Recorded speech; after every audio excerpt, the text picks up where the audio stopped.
வரலாற்று சிறப்புமிக்க இந்த மாபெரும்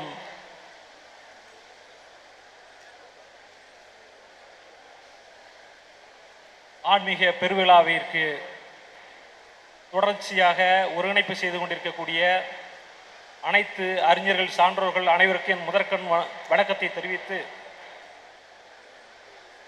பார் சிறுத்தலின் படைபெருத்ததோ, படைபெருத்தலின் பார் சிறுத்ததோ, நேர் செருத்தவருக்கு அரிது நிற்புடம் நெடுவிசும்பு அல்லாமல் இடமும் இல்லையே என்கின்ற கலிங்கத்தி பரணியின் வரிகளுக்கு மெய்ப்பிக்கும் வகையில் படையென திரண்டிருக்கக்கூடிய படையாட்சிமார்களே, ஜம்பு மகரிஷியினுடைய வாரிசுகளே, ருத்ர வன்னியகுல சத்திரியர்களே, பள்ளிகளே, இந்திர வன்னியர்களே, அரச பள்ளிகளே, சம்புவராயர்களே என பல்வேறு பட்டங்களை, வரலாற்று சிறப்புமிக்க தமிழ் வேர்ச்சொற்களை தாங்கியிருக்கக்கூடிய வன்னியகுல சத்திரியர்களே, நாம் ஒரே ஒரு விஷயத்தில் நாம் பெருமிதம் கொள்ளலாம்.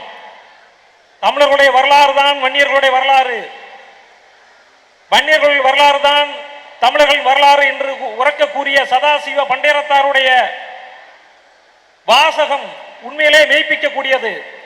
தமிழர்களுடைய வரலாறுகளை தோண்டி ஆன்மீக வரலாறையும் சமகால வரலாறையும் தேடி பார்த்தால் வன்னியர்களுடைய வரலாறு உலகம் முழுக்க பரவி கிடைக்கின்றது. அப்பேற்பட்ட வரலாற்றை நாம் கொண்டு செல்ல வேண்டிய கடமை ஏன் இருக்கின்றது? பல படித்த இளைஞர்கள் என்னிடம் கேட்டார்கள், வரலாறு சோறு ஓடுமா என்று. இந்த வரலாறும் நாம் இதை மீட்டு தரும் என்று கேட்டார்கள். அவர்கள் எல்லாருக்கும் ஒன்றை உறக்க சொல்கின்றேன். கடந்த கால வரலாறை தெரியாதவர்கள் நிகழ்கால வரலாறை கட்டமைக்க முடியாது. நான் இந்த கூட்டத்தில் பார்க்கக்கூடிய மிக மகிழ்ச்சியான ஒரு விஷயம், மாணவர்களும் இளைஞர்களும் அணிதிரண்டு இருக்கின்றார்கள். எனக்கு 1989 மார்ச் 5ஆம் தேதி 13 வயது, மதுரைக்கு ஒரு மாநாடு, ஒரு தாய் மக்கள் மாநாடு, வடக்கே வன்னியர் தெற்கே தேவேந்திரர் என்ற முழக்கத்துடன் அன்றைய மருத்துவர் டாக்டர் ராமதாஸ் ஐயா அவர்களால் நடத்தப்பட்டது. எனக்கு அப்ப விவரம் தெரியாது, வெளியூர் கூட்டு வராங்கன்னு சுற்றுலாக்கு வந்த மாதிரி வந்தேன். அப்பொழுதுதான் வரலாறுடைய தாக்கம் என்று எவ்வளவு அவசியம் என்பதை அவருடைய உரைவீச்சில் நான் கண்டுகொண்டேன். எனக்கு ஏன் சத்திரியகுல வன்னியருடைய வரலாற்றை பேசுவதற்கான கடமை இருக்கிறது என்று நான் உணர்ந்தேன் என்றால், அன்றைய பொழுதில் இளம்பொழுதில் மருத்துவர் அவர்கள் தென் மாவட்டம் முழுக்க பல்வேறு கிராமத்துக்கு வரலாற்றை கொண்டு சென்றார்கள். 89க்கு அப்புறம் கிராமங்களில் அவர் ஒருங்கிணைப்பதற்கான ஒரு ஆலோசனை கூட்டத்தை ஏற்படுத்தியிருந்தார். 15 விதமான கோரிக்கைகளை தாங்கி அன்றைய கிராமம் கொடியங்குளத்திலே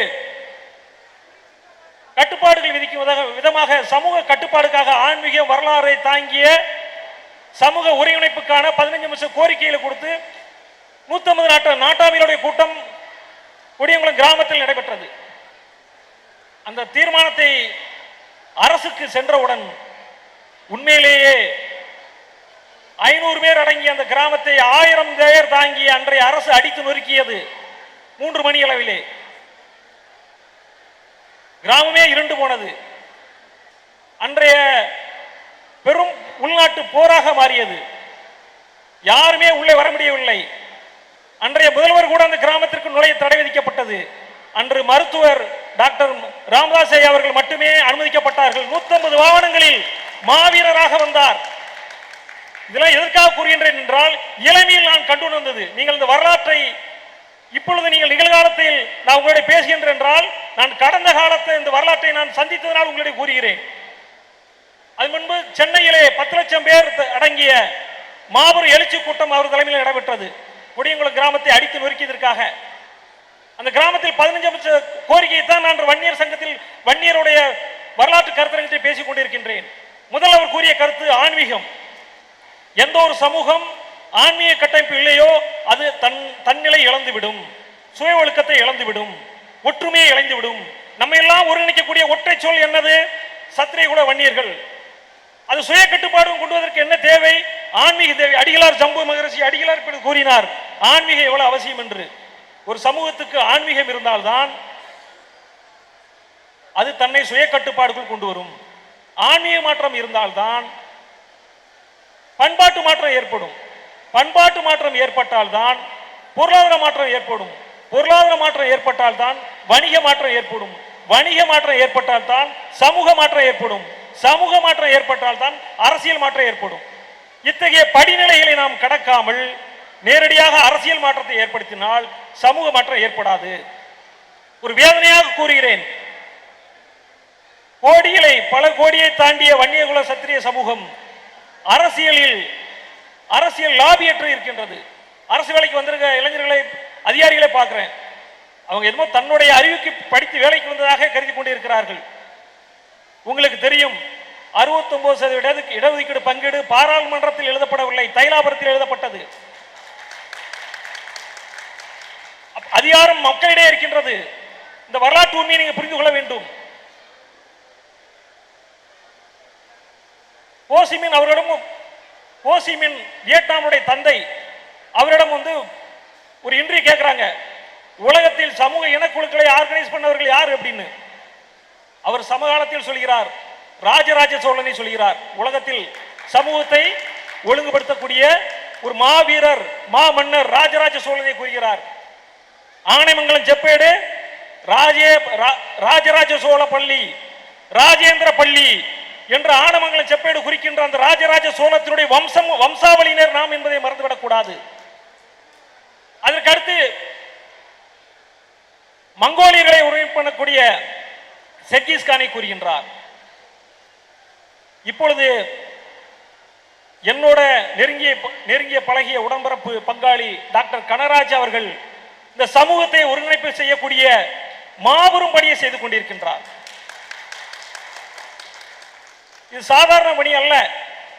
அரசு வேலையில் இருந்து கொண்டு வெளிப்படையாக சமூகத்தை பண்படுத்தி, பதப்படுத்தி, வளப்படுத்தி, அவர்களை அரசியல் நெறிப்படுத்தி, ஆன்மீக நெறிப்படுத்தி அடுத்த கட்ட அரசியல் பயணத்திற்கு கொண்டு செல்வது என்பது சாதாரண பணி அல்ல, மாபெரும் பணி. 100 துறைகள் செய்ய வேண்டிய பணி. அப்பேற்பட்ட இந்த மாபெரும் பணியில் நானும் பங்கெடுப்பதற்கு அன்று நான் வரலாற்று நிகழ்வில் கலந்து கொண்டதே முக்கிய காரணம். அப்பொழுது அந்த மதுரை ஒருதாய் மக்கள் மாநாட்டில் அவர் கூறிய ஆன்மீக கருத்தை தான் நான் போன்ற கடந்த மீட்டிங்களை நான் சொல்லியிருந்தேன்.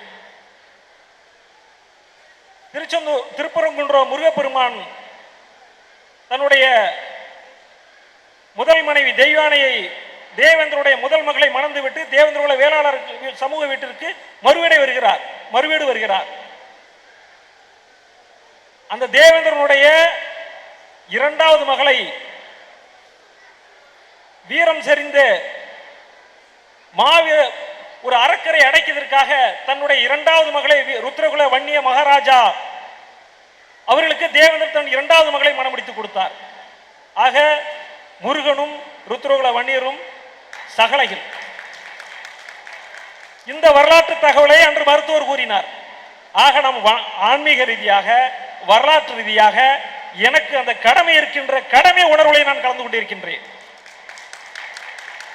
இன்றைய தலைமுறை இளைஞர்கள், இன்றைய ஊடகங்கள் நம்முடைய பண்பாட்டை அடித்து நொறுக்கி காலி செய்து கொண்டிருக்கின்றது. நம்ம எல்லாம் ஒருங்கிணைப்பு செய்வது வரலாறு மட்டுமே. வரலாற்றை கையெழுத்தவர்கள் யாரும் வீழ்ந்து போனதாக வரலாறு இல்லை. வரலாறு மட்டுமே ஒருங்கிணைப்பு செய்யும். நாம் அந்த வரலாற்று கடமையை உணர்ந்து வாசிக்காவிடில் உண்மையிலே வாசிக்கி விடுவாய். வாசிக்காத எந்த ஒரு சமூகமும் வளர்ச்சியை பெற முடியாது. அறிஞர் நியூட்டன் புத்தகம் மட்டுமே உலகில் ஆக சிறந்த கண்டுபிடிப்பு என்கின்றார். நம்ம வன்னிய சத்தியகுல வன்னியருடைய பற்றிய வரலாற்று புத்தகங்களை வாங்கி வாசியுங்கள். நம்முடைய ஜம்பு மகரசியினுடைய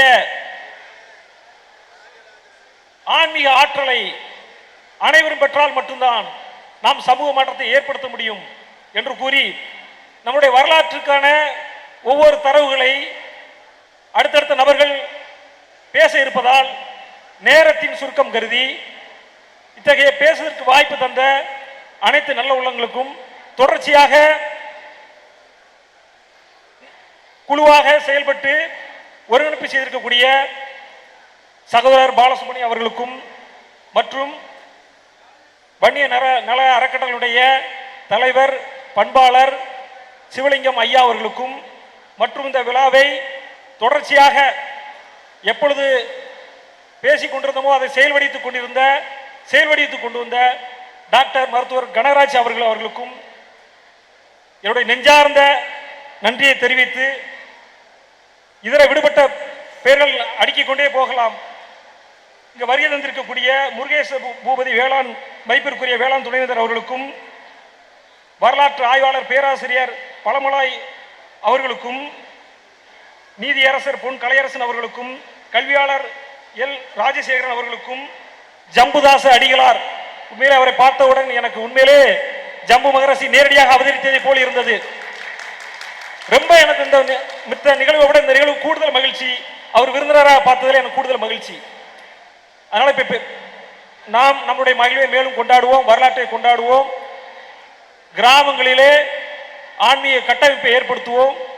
ஜம்பு மகரிஷியுடைய குரு பூஜையை மாபெரும் அளவில் ஒருங்கிணைத்து கோடிக்கணக்கான வன்னியர்களை திரட்ட வேண்டும் என்ற கோரிக்கையை மையப்படுத்தி என்னுடைய உரையை முடித்துக் கொள்கிறேன்.